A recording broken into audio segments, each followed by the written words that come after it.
Мен түшүнбөйм да өкмөткөчү.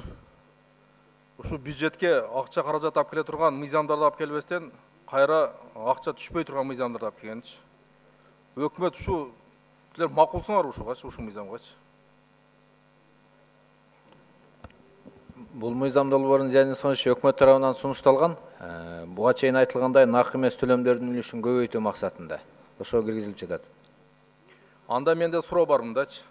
Кегил анда ушул эндести баарына эле алып салбайлыбы андачы, керек болбосочу. Баарын эле бирдей кылып койбойлубу? Алып салалы эндестичи, салыгын. Мына өзүңөр айтып атасыңар ошол бюджетти толтура турган бул салыктын түрү депчи. Ошондуктан мен да түшүнбөймүн бул. Акчасы бар, төлөгөнгө мүмкүнчүлүгү бар банктардан биз эндести алып алабыз деген бул туура эмес нерсе да. Анан эми банкомат деген азыр бул калып атат. Азыр бүгүнкү күндө карточный система кетип баратпайбы?